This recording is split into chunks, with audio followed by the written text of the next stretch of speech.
अस्सलामुअलैकुम। इस वीडियो के अंदर मैं आपको जो हम प्रीवियस डिस्कस कर चुके हैं डाइजेस्टिव सिस्टम, जिसमें हमने ओरल कैविटी और स्टमक के बारे में पढ़ा था। अब हम आगे इसोफिगस के बारे में पढ़ेंगे। ये जो डायग्राम मैंने आप लोगों को प्रीवियस वीडियो में बताई थी, ओरल कैविटी, और उसके बाद हमने ओरल कैविटी का क्या फंक्शन है वो पढ़ा था। अब हम जा रहे हैं इसोफिगस के अंदर कि what is the function of this oesophagus. Oesophagus क्या होती है?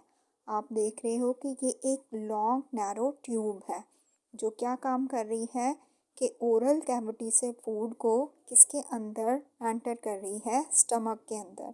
किसके अंदर एंटर कर रही है? स्टमक के अंदर। So, the esophagus is a narrow muscular tube through which food pass from oral cavity to the stomach. जो esophagus है वो नैरो मस्कुलर ट्यूब है जो क्या काम करती है? फूड को पास आउट करवाती है from oral cavity to stomach.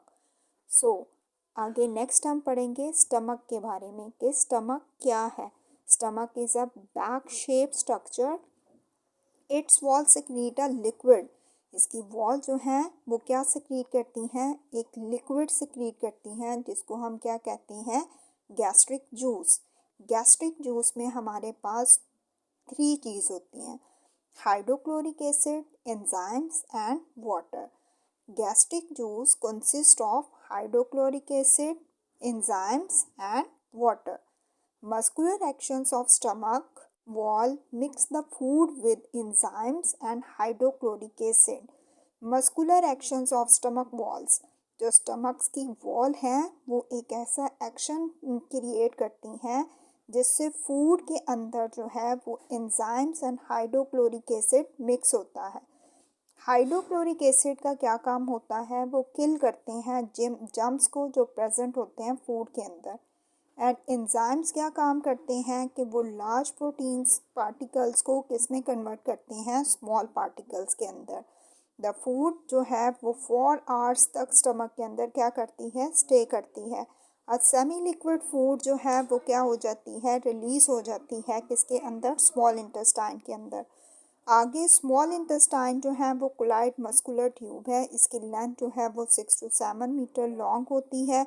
जो फर्स्ट पार्ट है मस्कुलर स्मॉल इंटेस्टाइन का वो get bile from the gall bladder and pancreatic juice from pancreas.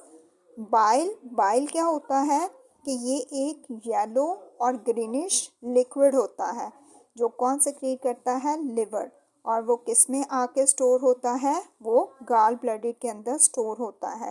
Pancreatic juice कहाँ से आता है? पेंक्रियाज से। The enzyme present in the pancreatic juice complete the digestion in small intestine. कि जो एंजाइम्स जो पेंक्रियाज से रिलीज हुआ है उसने क्या करना है? डाइजेशन को कंप्लीट करवाना है स्मॉल इंटेस्टाइन में। Second part of small intestine has millions of tiny figure like projection होती हैं जिसको हम विलाई कहते हैं। Each villi consist of tiny blood vessels. उसमें क्या होती हैं? टाइनी ब्लड वेसल्स होती हैं जो क्या काम करती हैं? Digested food in absorbed through the wall of these villi and pass into the bloodstream. The undigested food particles जो हैं वो कहाँ पे पास आउट हो जाते हैं? स्मॉल इंटेस्टाइन, लार्ज इंटेस्टाइन में। अब लार्ज इंटेस्टाइन जो है some water and mineral salts are also absorbed into the blood through the walls of the large intestine. Some water mineral जो है वो ब्लड में जो है वो अब्जॉर्ब होते हैं through the walls of large intestine. The remaining waste move into the rectum as faeces which are release through the anus. और जो रिमेनिंग है वो into the rectum as in the form of faeces और release कहाँ से हो जाते हैं? एनस के through. Thank you so much.